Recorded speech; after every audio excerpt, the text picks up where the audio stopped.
Welcome to the Reed Report. Today we will be doing first round playoff predictions for NBA. At the time of recording this, which is right now, the two play-in games are not done, such as Washington, Indiana, which is today, and Golden State, Memphis, which is tomorrow. But when I get to Philadelphia and Utah, who are the 1 seeds in each conference, I'm just going to tell you how I think each team is going to fare. And I had to record this now because I won't have time to do it when the Golden State Memphis game ends. So I'm just going to do it right now because we do have every other matchup already set. So without further ado, let's get into it. So our first matchup, we're going to go Knicks and Hawks. In the regular season, the Knicks did sweep this matchup 3-0. When it comes to these two teams, the Hawks haven't been in since 2017, the Knicks since 2013. But the experience favors the Knicks because they have Coach Tibbs, who was always in the playoffs when he was coaching the Bulls. He even took Minnesota to the playoffs for the first time since 2004. Back in 2018, he took Minnesota to the playoffs.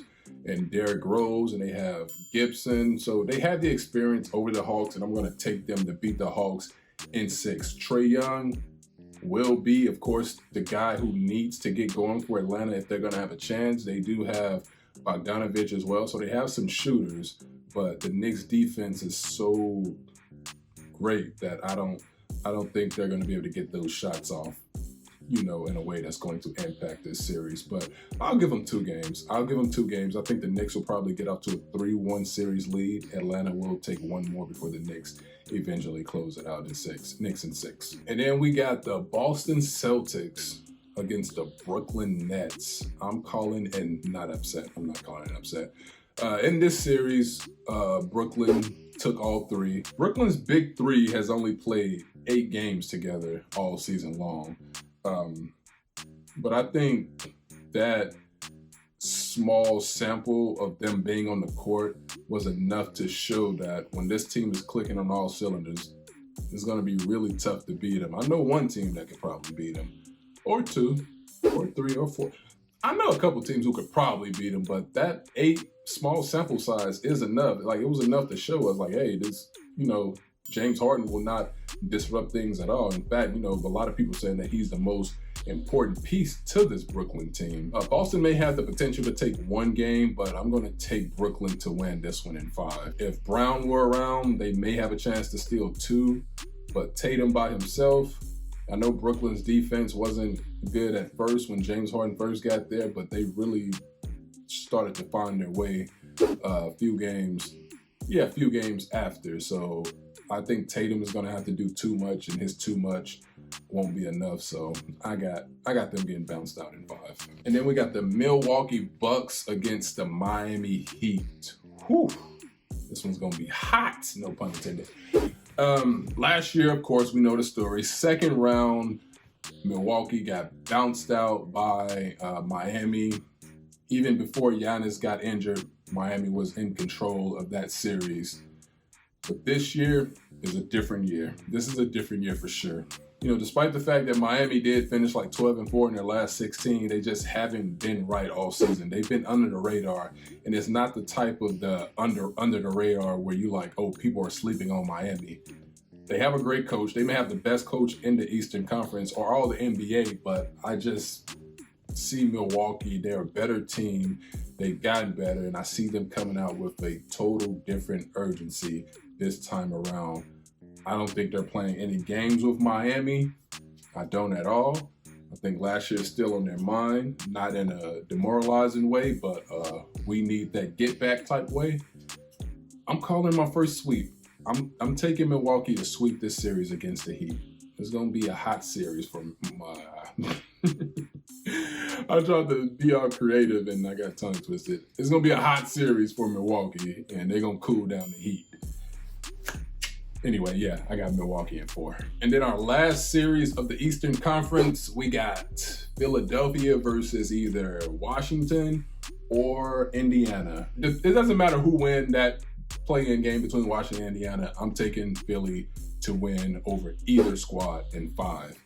I think either can take 1 game. Well, Well, you know what? I'll say this. If it's Indiana, they'll sweep the Pacers because the Pacers has been injured. I know LeVert's been out with the COVID protocol. Sabonis is back, but I don't think Brogdon is back or coming back. So I'm going to take Philly to beat Indiana in 5 and 4, but they'll beat Washington in 5. Easy work. And now we go out west. You know, the West has always been the standard conference as, you know, the toughest conference in the NBA of the two. They've always had those matchups where you just didn't know. You just like, this is a tough one to pick. And this year, this bracket, it's the same thing. It's tough no matter what. It's tough. And we're going to run through just how tough they are. And we're going to start with one that I don't think will be so tough. So that was a poor transition on my part. We're going to start with Dallas and LAC, you know, LA's other team. Okay, I'm going to be objective. I'm not going to roast the Clippers. I'll be objective. Dallas versus the Clippers. Dallas took 2 out of 3 in the regular season. Remember way back early in the season, Dallas got their first win by 50 piece in the Clippers.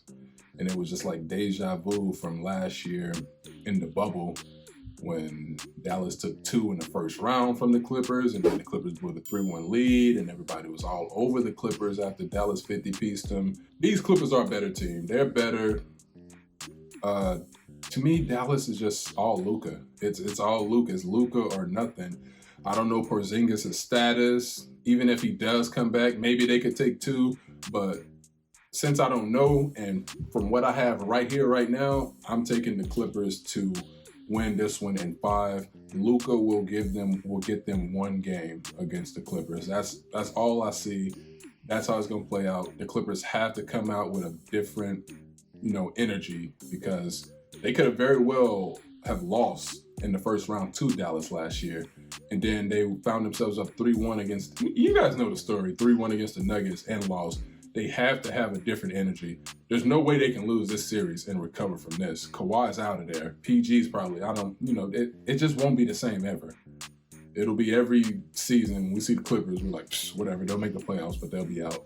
We'll never take them serious again. So they'll win this one easily in 5. I got Clippers over Mavericks in this series. And then we have that tough series I was telling you about. Portland versus Denver. Nuggets versus Blazers. No Jamal Murray for Denver. I remember a few years ago when the Blazers played the Pelicans in the first round.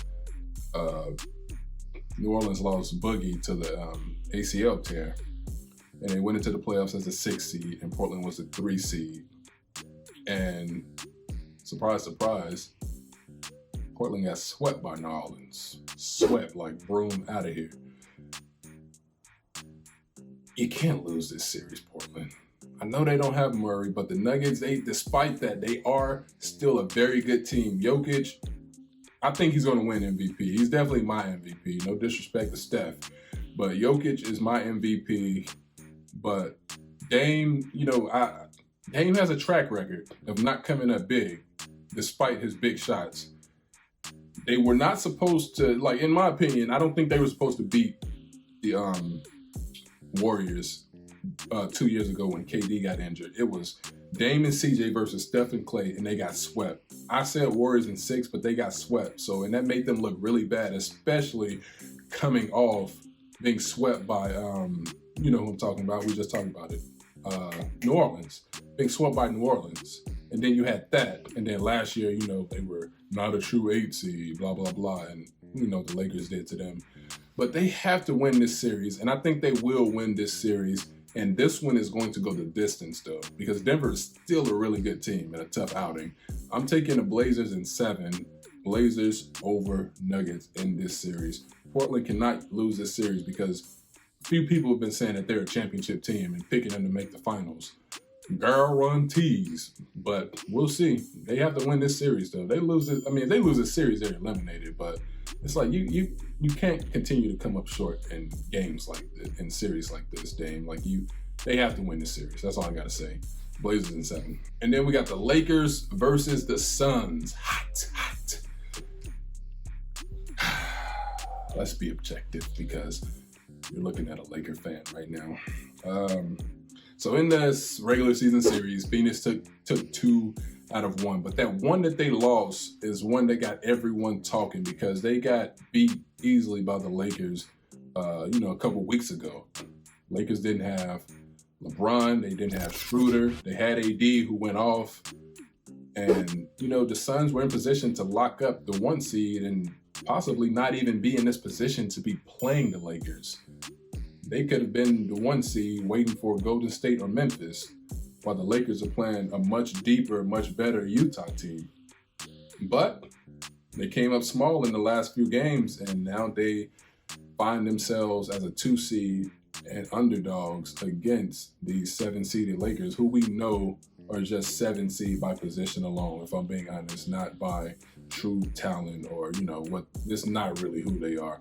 This is not the Lakers of 2006 or 7 when they were the 7th seed against the Suns. This Laker team is a championship team. That team wasn't. Kobe had to carry that team.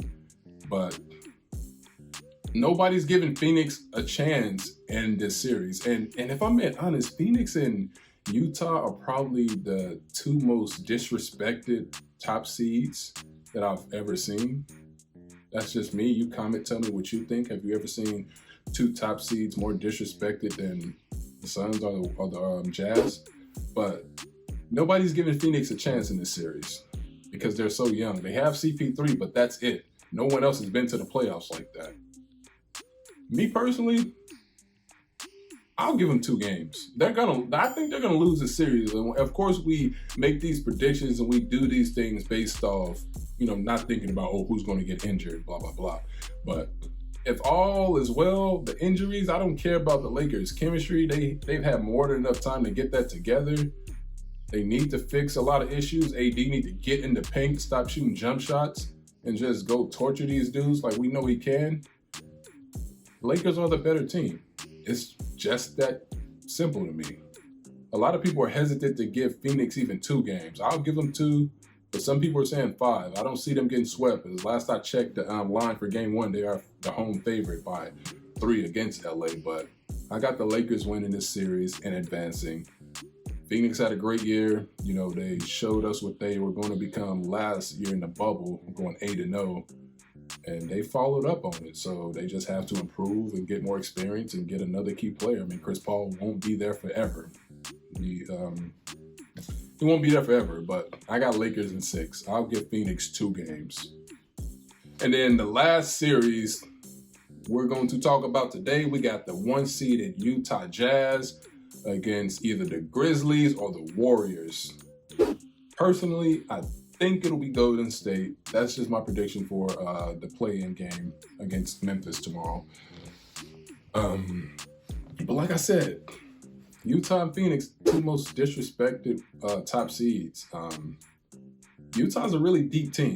They are a really deep team. At first, I wasn't giving them the credit they deserve, but when I stop and look at just what they have around, they are much better than they were last year when they blew that 3-1 lead against Denver.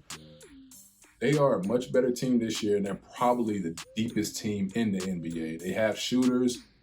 Mitchell's health will depend. He didn't play the last few regular season games. How rusty he'll be, he gonna have to shake that off because nobody's giving them a pass if they lose this series, regardless of who they play. But whoever it is they play, I think they're gonna win the series. If they play Memphis, I will give them a sweep. I think they'll sweep Memphis. Memphis is so young. They have Ja. They have I forgot my guy's name. I can't believe it. We was just talking about him. Give me 1 second, y'all. 1 second. Of course, Dillon Brooks. They have Dillon Brooks. They have Ja Morant. And they have my boy Jonas Valanciunas. 23-23. That boy was cold against the Spurs. But I think Utah has to come out with a sense of urgency, and they will. I think they will sweep the Grizzlies if it's the Grizzlies. If they play the Warriors, Steph will get Golden State 2 games, but they need Klay Thompson. If Klay was here, first of all, if Klay was here, the Warriors wouldn't even be in the play-in position. But if Klay was here, Warriors could win the series. They could because they're just that good. I mean, you saw what Steph did to the Lakers. You saw what Steph has been doing for the last couple months of the season. He's in the MVP race. Personally, I don't think he'll win it. And I think it should be Jokic. But the fact that he's in the conversation just says so much about how great of a shooter, great of a player he is. He's bulked up, he takes it to the hole, he got that floater.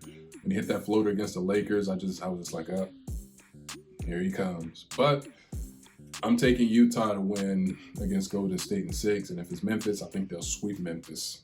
So those have been our first round playoff predictions. Next time, we're just going to do the second round. We're going to see where the Reed Report was right and where the Reed Report was wrong. That may not be a wrong, because I think I'm going to go a perfect 8-0 in these series. But, they are predictions, so we'll see. Until next time, be sure to like, share, comment, subscribe. I appreciate you guys. Things are getting better over here, with the production side, with the background. You see the background. Things are getting better, gaining more confidence, more swagger every day. You guys let me know what you want to see. Until next time, see you guys later.